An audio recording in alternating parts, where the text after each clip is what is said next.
The Joe Rogan Experience. I also think there's a funny thing, which is there's this history of famous actors, right? So, I do think it sort of begins with Brando, because Brando had such an enormous effect on the psychology of men in America. He really like, and if you look at what I would call like the great generation of American actors, the Dustin Hoffman, Robert De Niro, Robert Duvall, Gene Hackman, Al Pacino, Morgan Freeman, Meryl Streep, like this, the whole that's all like the post-Brando generation. All of those people, literally all of them, wanted to become actors because of Marlon Brando. And he so rewrote the idea of what it was, what it could be, that you got a whole – it was like what Bob Dylan did in the culture. It was like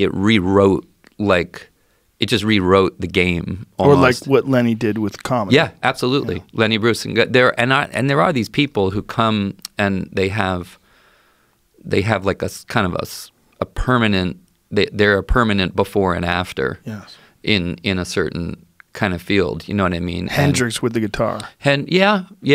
Yes, I would say so. In rock guitar, yeah. Although it is interesting when you go back and look at rock in that era. There's that famous story I don't remember if it's like Pete Townsend making Eric Clapton come with him to hear Hendrix and Clapton crying. Yes. About it. Yeah, I heard that story. But you also can't discount what Clapton there's those famous photos of the wall, Clapton is God, it's hard to you can't really underrate what Clapton did to guitar in that era too. Right. No, he was phenomenal, but it was a different thing. It was a different thing. Yeah. Jimi Hendrix was a protean. He seemed like he broke through to a new dimension. Yeah, I agree. He popped through the membrane of existence into this new sound. And there's guys that are like there's people that have a distinct sound. Like, are you a Gary Clark Jr. fan? No, I can't. Gary Clark Jr. is a phenomenal blues guitarist. Okay. And he has a sound that's almost instantaneously recognizable as Gary Clark Jr. You hear him and you go, oh my God, there it is. Like everyone who works with him is just like, they just walk away sweating, just going, Jesus Christ. Wow. It's phenomenal. I feel that way about Willie Nelson. I think Willie Nelson is legitimately in country music, like, there's before and after Willie Nelson, and you can say that that Hank Williams Jr. or whatever but Willie Nelson to me is the hinge around which it goes from being something that had, it had a Nashville kind of Grand Ole Opry kind of polish to it, and he basically took it, he reclaimed it as this like American roots thing, and put jazz in it. That's what's so crazy is anyone who plays music knows like Willie Nelson is essentially a jazz guitar player, and he's Redheaded Stranger is to me that's a before and after kind of a thing too. Like there's that whole outlaw thing, and I think there's a whole lot of it's almost like after that there's two camps. There's still going to be like the Steve Earle in his Copperhead Road thing is more the posh thing, but then there's like Steve Earle roots, Steve Earle, you know what I mean? It's like he almost like straddled it, but my point about Brando was just that like he changed the idea of the type of person that male actors wanted to be. Suddenly it was like they wanted to have like a patina or a reputation as a visceral. They wanted to be visceral, not polished. They wanted to be muscular. They wanted to be masculine. They wanted to be,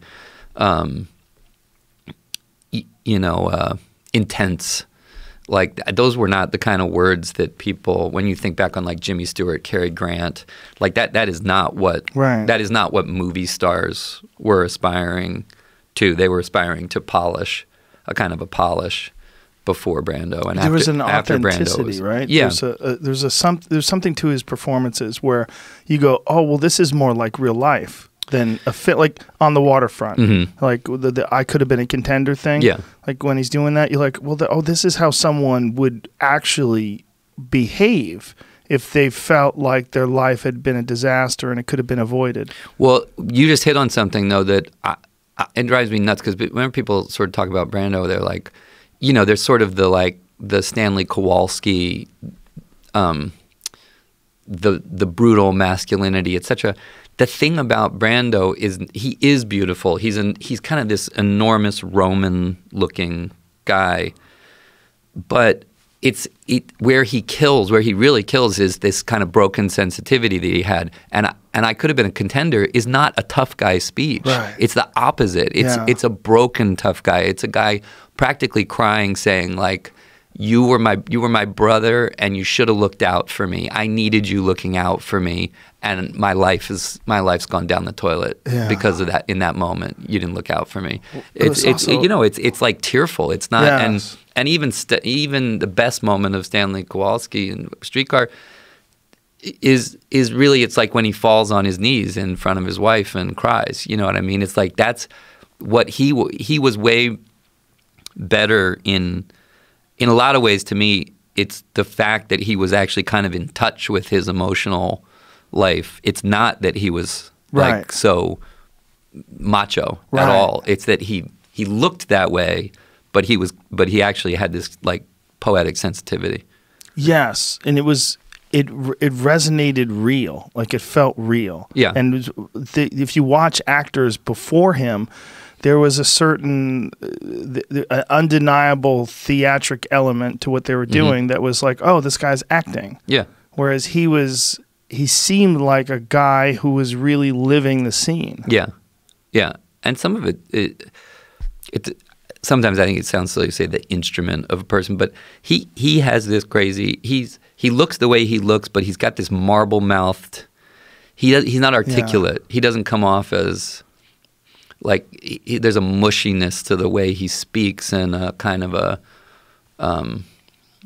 it doesn't have style. The guys before that, you felt that they were working on their style. Yeah. And he seemed to be sort of like scratching his ribs and mumbling and in a t-shirt, and he was kind of present in the moment. I think it was all accentuated by the way he ended his life. Like the end of his life, he was enormous. Yeah. Gigantic fat guy, and he just given in to all of his vices, and he was just this guy. He was a beautiful man. Yeah. He just didn't seem to give a fuck about that at all.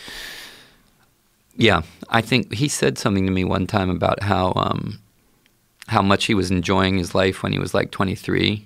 And he's like, even when he was doing the play Streetcar that made him famous, he was telling me like he would get with his pal Diego and go up to Harlem, go to clubs and hit on girls and all these things. And I said, you weren't aware of what was going on, And he goes, well, I was aware of a certain amount of noise rising, and then one day I woke up and I was sitting on a pile of candy. That's what and I thought, what a really wild way to say it. And I do think, I'm not even joking, to me, it's like what you said. It was like after that, it was like there was no boundaries. It was like he was getting everything was, he wasn't going to be able to resist. He wasn't disciplined. Yeah. He wasn't a super disciplined person. He was a very poetic person. And I don't think he was disciplined. And I think that a lot of what happened, he had like something like 17 children. And he got, he had appetites and he had these things, and I think that I do think that he, struggled to deal with all the things that came with being that famous. Yeah. And being that famous when there wasn't really a lot of examples of how to do it right or wrong before you. Yeah. It's sort of the Elvis thing, right? It's the Elvis thing.